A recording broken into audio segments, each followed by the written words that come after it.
Hola con todos, ingeniero Santiago Cabrera.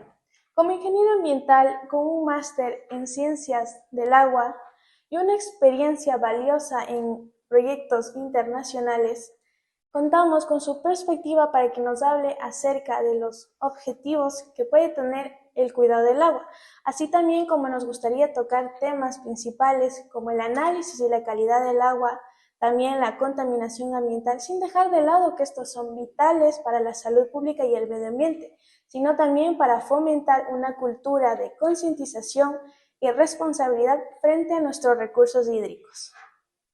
Sí, correcto. Bueno, un gusto compartir siempre con todos ustedes en cuanto tiene que ver a cosas ambientales, asuntos ambientales. Yo creo que son temas que a todos nos deben importar, debido a que son recursos naturales que los tenemos al acceso, pero que no son infinitos, tenemos que cuidarlos. Y en este sentido, el recurso hídrico, el agua, es uno de los recursos más importantes. Sin ello no podemos hacer absolutamente nada, pero muy pocas veces lo valoramos como tal. Entonces, es importante, creo que siempre estar en contacto constante con la gente que no está en este ámbito del agua para que comprenda y entienda en espacios, en entrevistas, qué significa educarse ambientalmente con respecto al agua.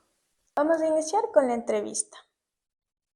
En análisis de calidad del agua. En su experiencia con análisis de la calidad del agua, ¿cuáles son los principales contaminantes que ha encontrado en Ibarra y cómo afectan a la salud pública y el medio ambiente? Bueno, cuando hablamos de calidad del agua, lo que estamos diciendo es que vamos a comparar el agua que existe en un espacio hídrico. Este puede ser natural, como un río, un lago, o artificial, como un embalse, un estanque. Entonces vamos a compararlo con una normativa vigente que rija en Ecuador. Por ejemplo, nosotros en Ecuador, para calidad del agua de uso y consumo humano, tenemos varias normativas. Una de ellas, y la más importante, es la INE 1108, que marca la calidad para que no nos afecte a los seres humanos y sea potable el agua. ¿Qué sucede en la ciudad de Ibarra? En la ciudad de Ibarra, el agua que se bebe, el agua que se toma, que se utiliza para la actividad diaria en nuestros hogares, la mayoría es tomada desde la zona subterránea, es decir, es un agua subterránea. Lo que hace el medio ambiente en el ciclo hidrológico es, al momento de precipitar el agua, después de que se evaporó de los océanos y los lagos y otros espacios, precipita por la gravedad. Y una parte del agua escurre y se va por los ríos, la otra parte se infiltra como si fuera una esponja, se va hacia el fondo y ahí se almacena. A veces se almacena en superficie todavía, a pesar de estar abajo, y otra vez se almacena muy, muy al fondo, que puede permanecer ahí unos 30.000, 50.000 años tranquilamente. Entonces nosotros lo que hacemos es llegar a esos pozos que están un poco menos profundos, tomar el agua de ahí. Esa agua generalmente, como ya se filtró, ya es un agua de buena calidad, pero aún así puede tener algunos contaminantes, como por ejemplo la materia orgánica, el magnesio, el calcio. Entonces lo que hay que hacer es airearle un poco, hay que hacerle algunos protocolos, dependiendo de que tan bien o mal esté, algunos procesos como coagulación, floculación, desinfección siempre, porque los patógenos van a estar ahí siempre, como por ejemplo las coliformes fecales.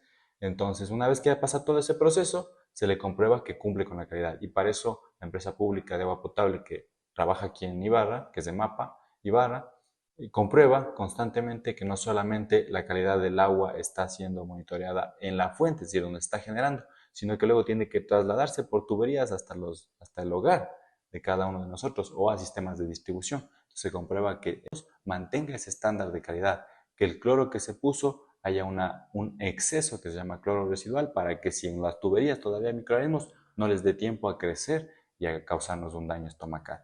Entonces la calidad del agua que consumimos en Ibarra es de buena calidad, es más, es una de las de mejor calidad que tiene Ecuador, y en cambio la calidad del agua de los ecosistemas naturales, esa ya es un poco más deficiente, debido a que así mismo como usamos el agua, tenemos que tratarla o depurarla al momento en el que la devolvemos a un sistema hidrológico otra vez. Es decir, solo la tomamos prestada un tiempito del ciclo hidrológico, y cuando la devolvemos tiene que estar en una mejor condición que lo que está el agua en ese sitio, porque si no la vamos a contaminar ese sitio.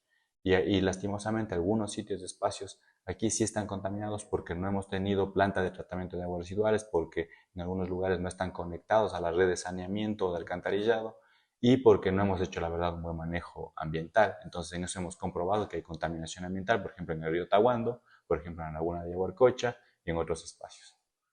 ¿Qué métodos de monitoreo recomienda para asegurar que la calidad del agua se mantenga dentro de los estándares aceptables? ¿Y cómo puede la comunidad participar en estos esfuerzos? Bueno, los métodos están estandarizados en realidad. Recomendar uno u otro método puede llegar a ser quizás hasta una cuestión de perspectiva, ¿no? En realidad ningún método está mal siempre y cuando ya ha sido testeado durante mucho tiempo. En la normativa ecuatoriana los métodos se basan en la EPA. La EPA es la Agencia de Protección Ambiental de los Estados Unidos, la cual pues tiene unos estándares y unos libros ya muy claros con varias ediciones en las que muestra cómo se debe muestrear cada uno de los parámetros de calidad del agua para cualesquier actividad.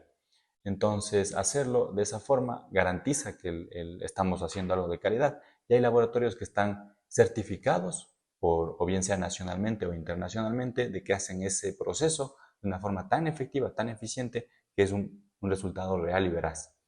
Entonces, eso yo para recomendar quizás no diría un método u otro, más bien lo que diría es que se intente cumplir con la normativa en la mayoría de los parámetros y en la mayoría de los casos que se pueda. Lo que sí se puede recomendar es que se haga de forma periódica, no se puede hacer una vez al año y sí hay que hacerlo de forma constante, periódica, el monitoreo, los laboratorios deben estar funcionando 24/7 porque es necesario estar monitoreando siempre la calidad del agua. Vivimos en un mundo muy cambiante, más aún con el cambio climático, por lo tanto, y más aún con las actividades que contaminan el planeta, la actividad antropogénica es muy constante, entonces necesitamos estar monitoreando siempre el agua para cualquier uso que le demos para garantizar ese uso efectivo y eficiente. Y por otro lado, ¿cómo podemos hacer que la comunidad, las personas entiendan y puedan quizás colaborar o hacerlo? Eso es justamente también otra cosa que hacemos aquí en la universidad y en mi carrera de recursos naturales. Nosotros lo que buscamos es hacer giras de investigación, hacer giras con los estudiantes en proyectos de aula y en vinculación y en otras actividades más que hacemos en prácticas, hacer que las personas vean informarles que estamos tomando muestras en un río, tomando muestras en un lago, en un riachuelo, en un arroyo, y demostrarles que al tomar esas muestras, cómo se hace, cuál es el procedimiento, cómo lo pueden hacer ellos también, o comprobar que se hace de forma eficiente. También les enseñamos sobre biomonitoreo del agua. ¿Qué significa esto? Monitorear, no con los parámetros físicos y químicos y microbiológicos clásicos, sino también en base a las especies acuáticas viven ahí porque el agua es buena. Si el agua es mala, se mueren o no viven o bajan sus números. Entonces les enseñamos a biomonitorear, es decir, a encontrar estas especies. Si estas especies hay en abundancia y en diversidad, significa que el agua es de buena calidad. Entonces enseñamos de qué especies deberían encontrarse, en qué lugares, en qué espacios, y si no las encuentran, pues tampoco se fíen de esa agua, porque si las especies murieron o desaparecieron es porque el agua no tiene la calidad adecuada. ¿Cómo podemos educar a los ciudadanos sobre la importancia de la calidad del agua y su relación con el uso responsable? Bueno, la educación ambiental no es sencilla, es un reto que tenemos todos los que trabajamos en pro de la naturaleza, en pro del cuidado del agua. En realidad, en los Objetivos de Desarrollo Sostenible está que hay uno de ellos habla sobre el agua limpia y saneamiento, es decir, hay que hacer esta educación, hay que la gente entienda qué se trata, qué es calidad del agua, cómo se hace, por qué lo hacemos. Porque muchas veces abrimos el grifo de nuestras casas y pensamos que el agua viene porque los señores de MAPA están haciendo algún proceso ahí, que harán, pero me tienen que garantizar agua 24/7 y no es tan sencillo. Una cosa es garantizar la cantidad de agua y otra cosa es garantizar la calidad. La cantidad no depende de nosotros. La cantidad depende de las lluvias, las precipitaciones, del ciclo hidrológico, que el agua se infiltre de forma adecuada. Depende de muchos factores, depende de que haya reforestación, depende de que haya una buena calidad de suelo, un montón de cosas. En cambio, la calidad sí depende de nosotros. Una vez que ya garantizamos la cantidad, lo que hacemos con la calidad es lo que mencioné antes. Hacemos que pase por una serie de procesos, protocolos de potabilización, garantizamos mediante las métricas y la medición y la estandarización en base a comprobar que tiene la calidad de acuerdo a la normativa y ahí sí se puede garantizar su uso, ¿no? Pero en este camino, digamos que es todo un proceso. Obviamente que siempre se está constantemente con desafíos, con circunstancias que suceden y que hay que ir resolviendo en el camino. Pero la idea es que todas las personas comprendan, entiendan.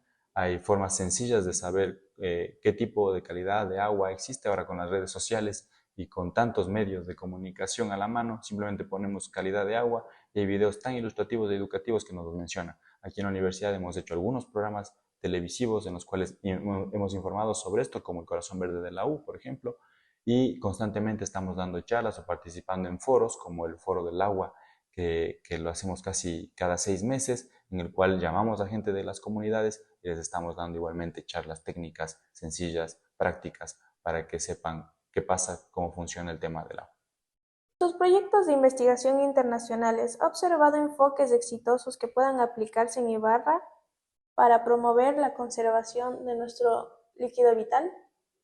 Sí, en realidad los proyectos lo que hacen es hacer que nosotros, de alguna manera, entendamos lo que están haciendo en otras latitudes, en otros lugares del mundo, cómo están garantizando ellos el acceso al agua potable, confiable, segura.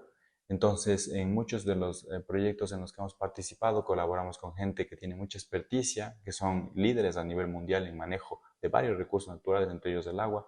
Entonces, son gente de Bélgica, gente de Alemania, de España, de Estados Unidos, de Uruguay y de otros lugares del mundo, los cuales compartimos experiencias, ¿no? Hablamos de lagos, hablamos de ríos, hablamos de riachuelos, hablamos de nevados donde nace el agua, hablamos del páramo donde justamente también se cosecha, digamos, el agua, hablamos de otras tecnologías y herramientas y técnicas y monitoreo del agua. Entonces, constantemente estamos actualizando. Esa es la parte buena de la investigación, es la parte buena de la colaboración y cooperación internacional, que nos permite entender qué sucede en otros lugares y qué podemos hacer nosotros para mejorar o garantizar nuestro acceso a agua potable, segura, y también a los otros tipos de agua que debería haber en los ecosistemas a los cuales nosotros no usamos de forma adecuada, pero hay otros organismos que tienen todo el derecho a vivir en un ambiente adecuado. ¿Sí? Entonces nosotros lo que hemos hecho es muchos de esos procesos implementarlos aquí, empezar a monitorear y biomonitorear constantemente estos espacios para poder dar unas perspectivas, dar ideas, dar estrategias de manejo, generar guías o protocolos de uso y cuidado del agua o de manejo, monitoreo, etc. Entonces, de esa forma nosotros contribuimos a que en cada lugar al que vamos haya una solución, haya una idea, haya algún proceso que se haga en favor del agua, que a la vez garantiza la salud pública. ¿Qué mensaje puede dejarle a la ciudadanía con respecto a la concientización y el cuidado del agua? Bueno, a la gente siempre intento decirle la misma idea para ver si es que de alguna manera se queda fija. Nosotros sin agua no podemos vivir. Sí, el agua es vida totalmente. El agua es un elemento indispensable, es un elemento que existirá cuando nosotros dejemos de existir. Existió mientras nosotros no existíamos, el ser humano. Pero el problema es que el agua potable, el agua segura, el agua dulce y disponible es una parte, una fracción muy pequeña con respecto a toda la cantidad de agua que vemos en el mar. Es decir, el acceso que tenemos al agua potable es tan pequeño. Si todo el mundo se diera cuenta de lo poco que hay de agua dulce disponible, estaríamos alarmados en realidad, estaríamos muy preocupados. Entonces, esa preocupación debemos tenerla siempre. Y cuando tenemos la oportunidad de cuidar el agua, lo debemos hacer. Así como cuidamos de nuestros hijos, de nuestras parejas, de nuestra familia, debemos cuidar el agua. Es decir, no desperdiciarla. Si vemos que en casa tenemos una fuga de agua, si vemos que al tirar de la cadena del baño se suena que se va el agua, si vemos que al momento de abrir un grifo se queda goteando, si vemos que mientras nos lavamos los dientes podemos cerrar el grifo, o mientras nos estamos enjabonando podemos cerrar la llave de la ducha, o mientras lavamos el carro podemos hacerlo de una forma diferente, tenemos que hacerlo porque es corresponsabilidad de todos. Al final no se queda sin agua solo el que la cuidó o no la cuidó, sino toda la comunidad. Entonces todos lo sufrimos. Hemos pasado recientemente por una crisis de energía que ha venido como causa del agua, debido a que en nuestro país una de las fuentes principales es la energía hidroeléctrica, pero es un problema quedarse sin luz, todos lo hemos sufrido, pero sin luz no te mueres. En cambio, el día en que nos quedemos sin agua, ese día Naciones Unidas incluso por eso ha puesto como fecha, ha puesto varias fechas límites a lo que es el cuidado del agua y alertas, porque una cosa es tener agua al 100%, otra cosa es al 80, al 50, al 40, al 30, al 20. Si llegar a ese punto de estrés hídrico o de déficit hídrico, puede hacer que muchas personas estén en riesgo, muchas vidas se podrían perder. Entonces hay muchísima preocupación en ese sentido y todos somos corresponsables y tenemos en nuestra mano hacer pequeños gestos que cuiden el agua. Ya. Gracias.